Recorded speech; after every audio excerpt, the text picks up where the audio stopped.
स्वागत है आप सभी का यस ITI टेक्निकल क्लासेस में। तो आज के टॉपिक में हम बात करने वाले हैं प्राथमिक उपचार तथा सुरक्षा एवं सावधानियां। तो प्राथमिक उपचार के अंतर्गत कौन कौन से टॉपिक आते हैं इसको हम लोग पहले समझते हैं। देखिए, पहला नंबर आता है प्राथमिक उपचार, दूसरा नंबर आता है दुर्घटनाग्रस्त व्यक्ति का इलाज कैसे करें, और तीसरा पॉइंट हम लोग बात करने वाले हैं आवश्यक दवाइयाँ। दुर्घटनाग्रस्त व्यक्ति के लिए अगर आप इलाज कर रहे हैं तो आप किस दवाइयों को मतलब आवश्यक होना जरूरी है। और तीसरा पॉइंट है कृत्रिम श्वास की विधि।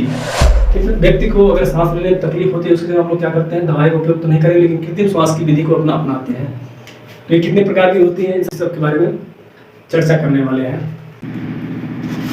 अस्पताल जाने से पूर्व किए जाने वाला इलाज क्या कहलाता है, हमारा प्राथमिक उपचार कहलाता है। ठीक है, तो आप प्राथमिक उपचार कैसे कर सकते हैं, उसके लिए क्या क्या होना आपके लिए आवश्यक होता है, क्या क्या होना जरूरी होता है।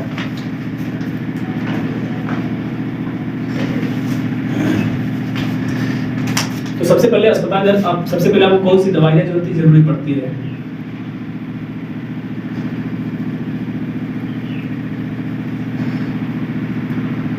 कौन कौन सी मुख्य रूप से दवाइयाँ आपके पास होनी जरूरी होती है। तो सबसे पहले डेटॉल, बर्नाल तथा दर्दनाशक दवाइयाँ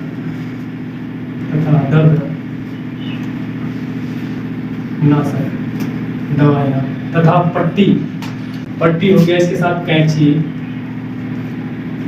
ठीक है, और भी दवाइयाँ और भी इसके साथ मुख्य रूप से होती है, लेकिन मुख्य रूप से इतना चीज आपके पास क्या होना चाहिए, आवश्यक होना चाहिए। यानी फर्स्ट एड बॉक्स में जो होता है इतनी चीज का क्या होता है मुख्य रूप से होना चाहिए कि आप इसका प्राथमिक इलाज किसी का कर सकते हैं। ठीक है, दुर्घटनाग्रस्त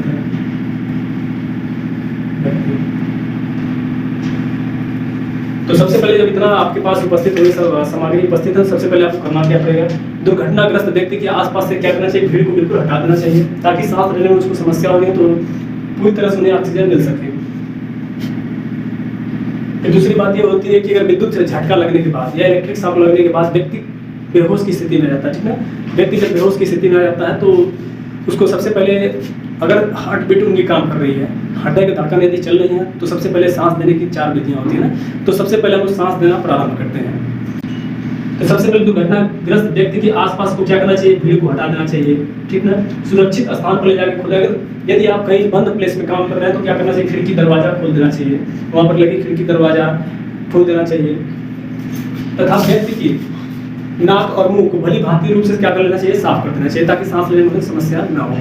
यदि कोई व्यक्ति, ठीक ना, यदि बेहोश हो जाता है, सांस लेने में तकलीफ होती है, सांस कुछ समय के लिए क्या होती है, सांस बंद हो जाती है, सांस बंद हो जाती है। तो ऐसा नहीं कि सांस बंद हो जाने के बाद हम लोग मृत घोषित कर दें, ऐसा नहीं होता है ना। सबसे पहले अगर सांस बंद हो जाती है तो हम लोग हार्ट बीट को चेक करते हैं। ठीक ना, कि हृदय की धड़कन सुचारू रूप से काम कर रही है नहीं। यदि हृदय की धड़कन काम कर रही है तो हम लोग उसके लिए क्या करते हैं, कृत्रिम श्वास देने की 4 विधियां होती हैं। ठीक है, तो व्यक्ति को सबसे पहले हम लोग पहचानते हैं कि व्यक्ति को किस प्रकार की सांस की जरूरत है। ठीक है, उसके हिसाब से हम लोग क्या करते हैं, कृत्रिम श्वास देने की विधि अपनाना स्टार्ट करते हैं। तो आइए हम लोग समझते हैं कि सांस देने की कौन कौन सी कृत्रिम विधि होती है। कृत्रिम श्वास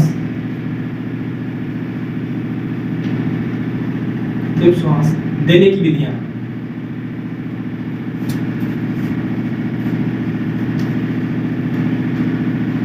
तो कृत्रिम श्वास देने की टोटल कितनी विधियां होती हैं, 4 विधि होती हैं, जैसा कि आप लोगों को बताया गया है। टोटल 4 विधि होती हैं। अब कौन कौन सी होती है समझना इसको जरूरी होता है। तो सबसे पहला नंबर आता है सिल्वेस्टर विधि।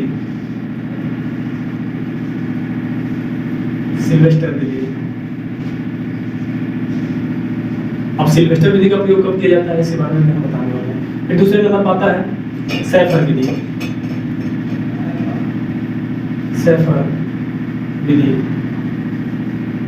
तीसरे नंबर पे आता है मुंह से मुंह विधि।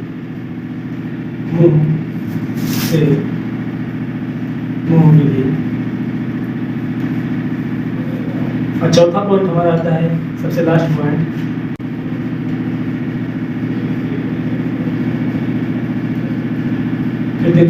श्वसन यंत्र के द्वारा। ठीक है, टोटल हमारी 4 विधियां होती हैं। सबसे पहले हमको पहचानना होगा कि किस विधि की जरूरत कब पड़ती है। ठीक है, तो ये चीज़ अगर हमको पता चल जाए तो इस विधि का हम लोग प्रयोग करेंगे। कृत्रिम श्वास देने की क्या विधियाँ होती हैं, जैसा कि आप समझ चुके हैं कि मतलब कृत्रिम श्वास देने की विधि तब आरंभ करेंगे जब व्यक्ति की क्या होती है, धड़कन चलती है लेकिन व्यक्ति को सांस जो होता है बिल्कुल पूर्ण रूप से बंद हो जाती है, व्यक्ति सांस नहीं लेता है। तो ऐसा नहीं करते कि लोग मृत घोषित हो गया। सांस लेना अगर बंद कर देता है व्यक्ति, धड़कन चल रही है, नसों को चेक कर लेते हैं कि हार्ट बीट उनकी अगर चल रही है तो क्या जरूरत हमारी पड़ती है, कृत्रिम श्वास देने की जरूरत पड़ती है। ठीक है, तो ये डिपेंड करता है कि व्यक्ति को किस प्रकार से विद्युत आघात लगा हुआ है। ठीक है, किस प्रकार से विद्युत आघात लगा उसको पहचानने के बाद हम लोग क्या करते हैं, कृत्रिम श्वास की विधि को आरंभ करते हैं। तो सबसे पहले लोग समझते हैं, ये भैया मिट्ठू है, मिट्ठू ने क्या किया कि इनको पता नहीं था, एक खंभे पे चढ़ गए लाइन बनाने के लिए। ठीक है, जब लाइन बनाने के लिए चढ़ गए तो समझ सकते हैं आप क्या होगा, बिना किसी सेफ्टी बिना किसी जानकारी के खंभे पे चले गए हैं बेचारे, कोई जानकारी नहीं थी, पढ़ाई लिखाई किए नहीं थे, गाँव में से पढ़े थे, अपना चले गए लाइन बनाने के लिए। अब इनको लग गया इलेक्ट्रिकल शॉक, ये चले आए जमीन पे सीधे। ठीक है, ये थोड़ा बाल वाल झाले थे बढ़िया से, लेकिन गिरने के बाद सब बिगड़ गया है। ये इनका कान है, ये है। ठीक है, हथौड़ा बनाते हैं इनका, चलिए हथौड़ा तो टूट गया गिरने के बाद, लेकिन बनाते हैं हम।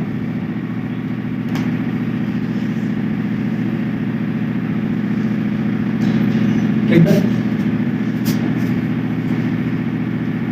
ये गलती से मान लीजिए किसी इलेक्ट्रिकल काम करने के लिए इन्होंने खंभे पे चढ़ गया। ठीक है, खंभे पे जब चढ़ जाते हैं फिर इसके बाद इनको इलेक्ट्रिकल शॉक लगता है, इलेक्ट्रिकल शॉक लगने के बाद कहाँ सीधे जाते हैं, जमीन पे चले जाते हैं। जैसे गिरे हैं वैसे पड़े थे। ठीक है, ऐसे पड़े हैं, सांस वांस लेना बंद कर दिए हैं। इनके क्या होता है, छाले कुछ पड़ जाते हैं, कुछ छाले पेट पे, कुछ पीठ पे पड़ जाते हैं, कुछ पैर पे छाले पड़ जाते हैं। ठीक है, तो इनका प्राथमिक इलाज सबसे पहले गाँव वालों ने किया। तो गाँव वालों ने प्राथमिक इलाज इनका जब करना आरम्भ किया तो सबसे पहले इन्होंने क्या किया, तो गाँव के सबसे पढ़े लिखे आदमियों ने इनका इलाज करना प्रारंभ किया, क्योंकि डॉक्टर के यहाँ तुरंत लेके जाना थोड़ा संभव होता है ना, समय लग ही जाता है, 30 मिनट 40 मिनट लग जाता है। तो सबसे पहले इनका प्राथमिक इलाज हुआ, ये गिरे तो जैसे गिरे इनको सीधा से लिटा दिया गया।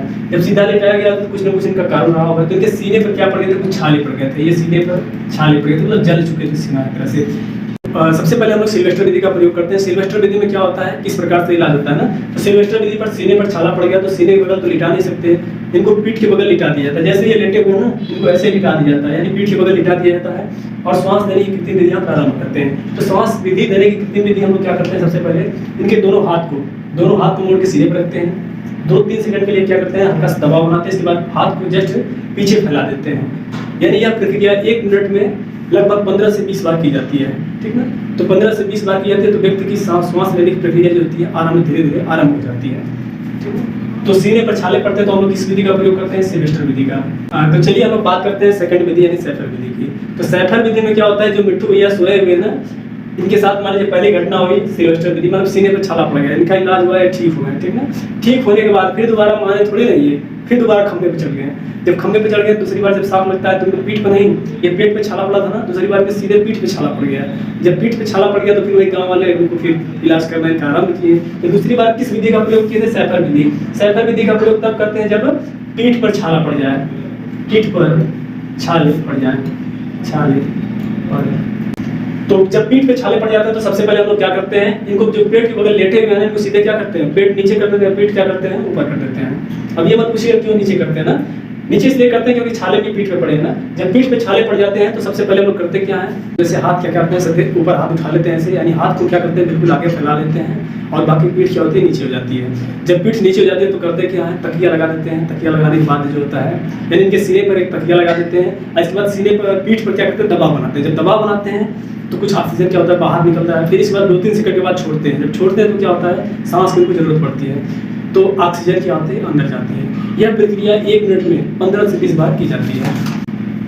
तो सैफर विधि में क्या होता है, पीठ में जब छाले पड़ जाते हैं तो यह प्रक्रिया प्रारंभ की जाती है। अब लास्ट विधि आते हैं मुंह से मुंह विधि। ठीक है, तो मुंह से मुंह विधि, इसे लाबोर्ड विधि के नाम से भी जानते हैं। तो जो मुंह से मुंह विधि होती है उसे लाबोर्ड विधि के नाम से भी जाना जाता है। सबसे उत्तम विधि इसी को माना जाता है, मुंह से मुंह विधि होता है। इस प्रक्रिया में क्या होता है, व्यक्ति को सांस लेने में तकलीफ आती है तो सबसे पहले क्या करते हैं, व्यक्ति का मुंह अच्छी तरह से साफ कर लेते हैं। साफ करने के बाद व्यक्ति के मुंह पर एक पतला रुमाल या कपड़ा रख के इसके बाद सांस देने की प्रक्रिया प्रारंभ करते हैं। यह भी प्रक्रिया 1 मिनट में 15 से 20 बार की जाती है, जिससे व्यक्ति को क्या करती है, पुनः सांस लेने में बिल्कुल आसानी हो जाती है।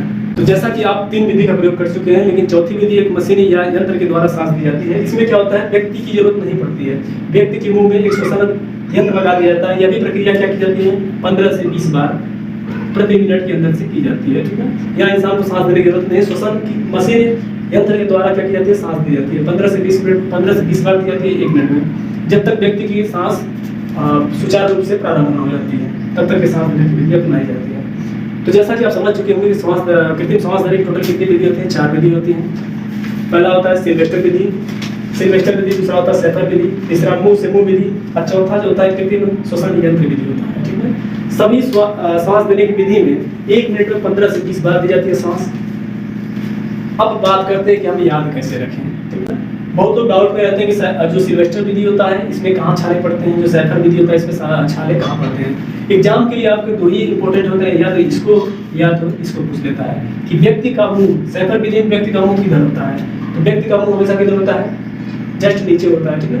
इसको याद करने का तरीका हम बता रहे हैं, देखिए। तो सबसे पहले हम लोग बात करते हैं सेफर विधि। सेफर विधि आपको सेफर विधि जब लिखते हैं तो सबसे पहले क्या लिखिए, ठीक है। अब इसको हम लोग लिखते हैं ऐसे, इसके बाद क्या लगाते हैं, इसमें मात्रा लगाते हैं, तो हमारा क्या बनता है, सफर बनता है। तो आप जब भी सफर करते हैं, ठीक है, जब भी सफर करते हैं तो क्या करते हैं, घर से बाहर जाते हैं ना, घर से बाहर जाते हैं तो झोला कहाँ लगा के आते हैं, झोला जस्ट पीछे लटका लेते हैं, क्योंकि आप सफर कर रहे हैं। कापी किताब मान के यहाँ पर क्या लेके चले आए, कापी किताब। पढ़ने निकले वाले तो कापी किताब लेंगे, और समझ रहे हैं अगर पीने खाने वाले होंगे तो कार रखेंगे, बोतल रखेंगे, लेकिन खाने को छोड़िए, हम लोग पढ़ने वाले तो पढ़ने वालों की बात कर रहे हैं, ठीक है। तो अपना बैग ले लेते हैं, इसके बाद क्या करते हैं, बाहर निकल जाते हैं, ठीक है, बाहर निकल जाते हैं। तो सफर में अगर हम लगा लीजिए, एक कहावत और सुने होंगे, जब बाहर जाते हैं तो एक चीज़ सुने होंगे कि मैं घर से निकल आया, झोला भी उठा के लाया, ठीक है। तो इस माध्यम से भी याद कर सकते हैं कि जब आप सफर करते हैं तो क्या करते हैं, झोला लेके चले जाते हैं, कहीं भी जाते हैं। चलिए ठीक है, इसको एक और समझते हैं हम लोग कि जब मैं घर से निकला तो झोला भी उठा लाया, ठीक है। या तो गाना सुने होंगे ना, मैं घर से निकल आया, बोतल भी उठा लाया ना, तो यहाँ बोतल नहीं उठाना है, क्या उठाना है, मैं घर से निकल आया, झोला भी उठा के लेके आया। तो झोला उठा के लेके आएंगे भैया तो हम पढ़ेंगे लिखेंगे, बोतल उठा क्या करेंगे, ठीक है ना। तो इसको बोतल को मत याद रखिए, मैं घर से निकल आया, झोला भी उठा लाया। तो इसको याद रख लीजिए, मतलब झोला उठा के लाएंगे सफर के दौरान, तो हमारा क्या होता है, बैग पीछे होता है, तो छाले कहाँ पड़ते हैं, जस्ट पीठ पे पड़ते हैं, ठीक है। तो ये ट्रिक याद करने का, जब पीठ पे छाले पड़ते हैं तो सेफर विधि में किसको, अगर पीठ पे छाले पड़ गए तो उसको किधर लिटाएंगे, पेट के बगल लिटाएंगे, यानी सर नीचे होता है, ठीक है। सिल्वेस्टर विधि में क्या होता है, सी से सिल्वेस्टर, सी से सीना, तो सीना हमेशा कहाँ होता है, ऊपर होता है, क्योंकि छाला कहाँ पड़ता है, सीने पे पड़ता है। तो चलिए सबसे पहले हम लोग बात कर लेते हैं कि कोई बिजली से या इलेक्ट्रिकल काम करते समय आपको इस बात पर विशेष ध्यान देना चाहिए कि हमें प्राथमिक उपचार की जरूरत ना पड़े ना। उससे पहले आप कर लीजिए, सभी सेफ्टी जो होते हैं उसका पालन करिए, सभी PPE जो होता है पर्सनल प्रोटेक्टिव इक्विपमेंट उसका पालन करिए, उसके नियम के अनुसार ही आप कोई काम करिए। और ठीक है, जैसे जो मिट्टू भैया है, देख रहे हैं ना, बिना किसी सेफ्टी के इन्होंने काम करना स्टार्ट किया, आज की डेट में कैसे लौटे हैं, देख रहे हैं ना, जमीन पे आ गए। तो हम तो उम्मीद ये करेंगे कि जितने मतलब इलेक्ट्रिक संबंधित काम करने से पहले आप क्या करेंगे, सेफ्टी संबंधित जितने भी रूल होते हैं उसका पालन करेंगे।